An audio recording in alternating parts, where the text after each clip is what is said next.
Good morning. Welcome to the forecast discussion for April 1st, 2014. It's currently 6:30 a.m. And this is no April Fool's. It's actually going to be a very nice day with no snow, I promise. No snow in the forecast for today. None. Honestly. Temperatures right now are in the upper 20s to lower 30s over the northern interior and mid 30s, lower to mid 30s along the coast, rising rapidly for today. Winds are from the northwest around 5 to 10 miles per hour, not that strong at all. And skies are pretty much clear. It's actually beautiful out there. I'm watching the sunrise right now. It's absolutely beautiful out there. The birds are chirping. Not much is really going on, with high pressure in complete control. On the surface map, we can clearly see high pressure is in place, basically setting up over the St. Lawrence River Valley and extending down through Virginia. We have an area low pressure over the Great Lakes that will continue to lift north and east, which means our storm track is to the north of the region, which means for the most part for now, we can expect tranquil weather conditions and warmer weather. On the radar, very much nothing really going on here. Our next threat for precipitation is currently in the Ohio River Valley and will reach us by tomorrow afternoon in the form of isolated showers. Most locations tomorrow afternoon and evening will remain dry. So if you go into, let's say, the Mets game tomorrow afternoon or tomorrow night, I expect pretty much dry weather conditions with just a passing isolated shower possible in the early innings. That's about it, really. As far as the infrared satellite picture, you can see here high pressure is in control. Here's our cold front.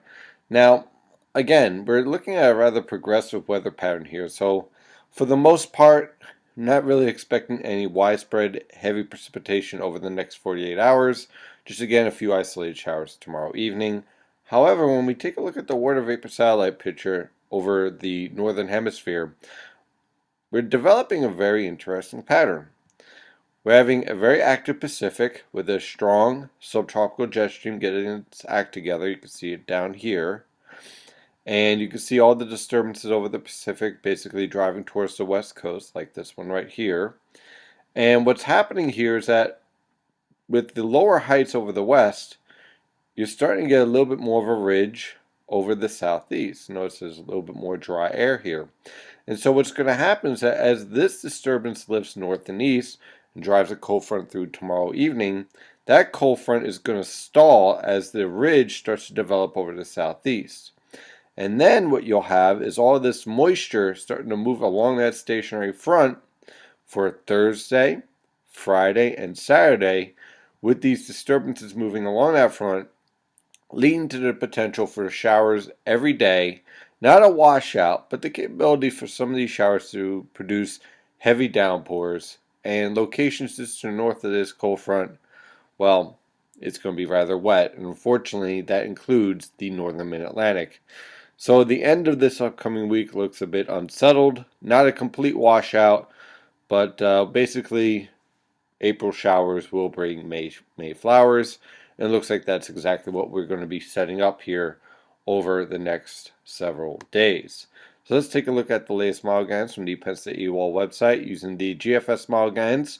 Could use the European model guidance, but up until about 7 days, they're all pretty much the same. And then you start getting some disagreement for days 8, 9, and 10 as we have a very impressive disturbance. And then there's a question of whether there will be cold air and whatnot, but we'll get to that down the road. For today, high pressures and controlled temperatures rebounding very nicely into the mid to upper 50s, lower 50s along the south shore of Long Island due to more of an influence from the Atlantic Ocean. For this evening, scattered cloud cover expected, temperatures in the upper 30s to lower 40s. For tomorrow, again, scattered cloud cover for the most part, a few isolated showers in the afternoon. Most locations will remain dry. Here comes that southeast ridge I was talking about. Temperatures tomorrow are going to be very, very nice, with temperatures in the upper 50s to lower 60s along the south shore of Long Island, lower to mid 60s for everybody else. It's going to be an absolutely beautiful day out there with a few isolated showers possible. For Thursday, now here's where it gets interesting. That cold front stalls out, and what you get are these little waves of low pressure. These aren't strong low pressure systems, but they'll be capable of producing waves of showers along that stationary cold front. Now, I think the GFS is a little bit overdone here with the QPF, but I think what it's trying to show here, and QPF is basically liquid precipitation. What I think it's trying to show here is that you have these waves of showers moving through, and you can see that 700 millibars with the moisture. But some of these showers are going to be capable of heavy downpours, and some of them will have embedded thunderstorms. And you can see that with these little disturbances here, and here, and here, and here. So, and over here as well, over New Jersey, right here at this point on Thursday afternoon. So what we'll have here will be waves of showers moving through the region on Thursday, and you can also see that on Friday, moving forward. Same scenario, same setup for Friday afternoon. So what we'll have here for Thursday and Friday will be waves of showers. We'll have one wave of shower move through, let's say, in the morning hours, and then scattered cloud cover to overcast cloud cover in the afternoon. Then another wave of showers, let's say, in the evening or late at night. So you'll have these long stretches of dry weather in between these waves of showers moving through, with the capability of a few of them producing heavy downpours. And these models are not really capable of pinpointing or really breaking down just which showers are going to produce heavy downpours. So you end up with these bullseyes in the forecast data here, but that's not really reality. Not everyone's going to see a half an inch of rain. Some locations will see almost nothing, and other locations will see up to an inch, depending on where these heavy downpours set up. Temperatures on Thursday and Friday are going to be very pleasant. On Thursday, look for lows in the mid to upper 40s, highs in the lower to mid 60s. On Friday, lows in the mid 40s, highs in the upper 50s to lower 60s. Now on Saturday, we're going to see that low pressure system cut up towards the St. Lawrence River Valley. Again, our storm track for the most part is to the north of the region. So with this low pressure system and this upper level trough lifting up to the St. Lawrence River Valley, with it will go with all the energy. So we're going to be on the southern edge of this trough. Look for scattered showers once again. Can't rule out a thunderstorm here on Saturday afternoon with this cold front passage, but for the most part, scattered showers.